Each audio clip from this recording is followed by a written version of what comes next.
How did these charismatic preachers and power-hungry rulers turn into divine heroes of the nation? It's all about the marketing. When you strip away the performative worship and brain-rot nasheeds,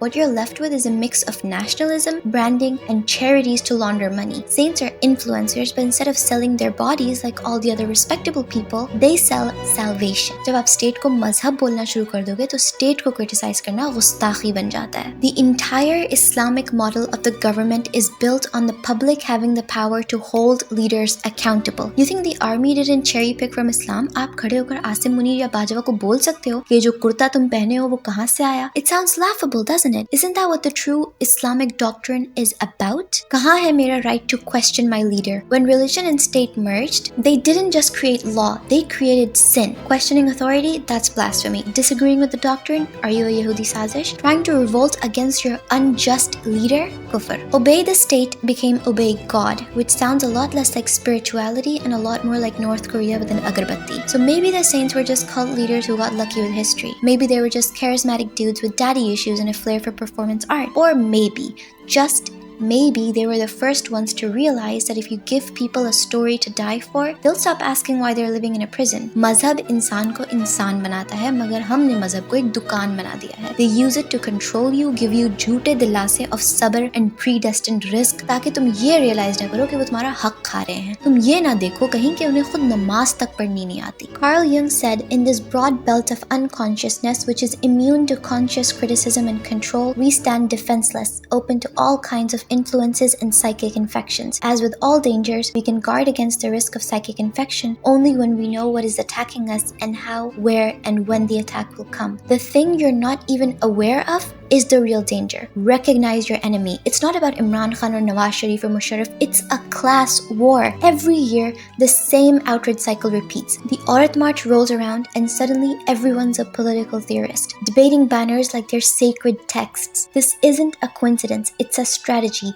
Keep the masses busy fighting over crumbs so they don't notice the entire loaf being stolen. The real saints are rotting in jail cells for daring to ask why our labor laws are a joke, why artists keep getting censored, why a living wage is apparently too much to ask for. But no, let's all froth at the mouth about Lum's Daku Day instead, because God forbid we focus on the fact that this country's wealth gap is one missed meal away from a riot. Forget freedom of speech. We don't have freedom of thought. The state acts like your protective father, keeping dangerous ideas away for your own good. It's not for your own good, it's for theirs. The real issues, education, censorship, wealth inequality, and the state's unholy marriage with religion never make it past the first 5 minutes of news. 40% of your population is illiterate. Here's what you've been taught.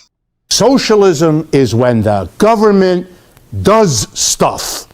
And it's more socialism the more stuff it does. And if it does a real lot of stuff, it's communism. Here's the reality of democratic socialism. Theocrats and generals have no skin in the game. The pathetic state of our education, job market, labor productivity, housing, healthcare, and tax policies does not affect them. उनको जब फर्क ही नहीं पड़ता तो वो क्यों ठीक करेंगे? जो लोग पॉलिसीज बना रहे होते हैं डेमोक्रेटिक सोशलिज्म के अंदर, वो अवाम के ऐसे लोग होने चाहिए जो इस सिस्टम के विक्टिम हो. क्यों कराची वाहिद पोर्ट सिटी है जहाँ पब्लिक ट्रांसपोर्ट सिस्टम ढंग का नहीं है? We live by the ocean and the people don't have clean public water.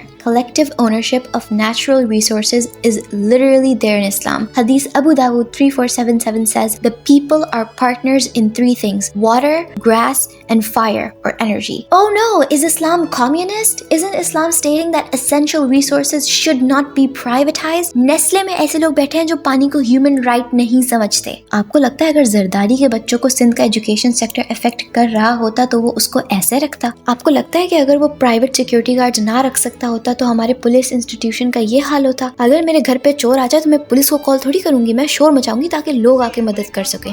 Defund Sindh police for fuck's sake. Democratic socialism में you retain private property and private organizations. It's just the system that dares to ask, hey, what if we didn't let billionaires play God with our lives, and gets immediately labeled as communism by people who couldn't tell Marx from Alan Moore. Public ownership of essentials, healthcare, education, transport, public housing, the stuff you can't live without. Regulated markets, you can still buy your double oopie doopie chocolate deluxe, but Chahat Food shouldn't be paying 6 billion rupees less in taxes than you. The real reason it scares the establishment isn't because it's too idealistic, but because it exposes how rigged the current system is. Democratic socialism points out that when billionaires scream freedom, they're talking about their freedom to hoard, to exploit, to lobby politicians. Capitalism ka ideal utopia doesn't even sound good on paper because of course logically it eventually becomes an oligarchy. And if you have actual free markets with zero government intervention, you get slaves. पूरी दुनिया में economic systems के cycles चलते हैं. There was slavery, फिर feudalism, Game of Thrones वाला चक्कर, lords and their subjects. But of course उसमें अगर आप farmer के बच्चे हो तो आप farmer ही हो. The people had enough and transitioned into capitalism, which was absolutely far better. Now, after about 150 years of capitalism, we're seeing the holes in that system. So we transitioned to a better system, more focused on public welfare. Democratic socialism is a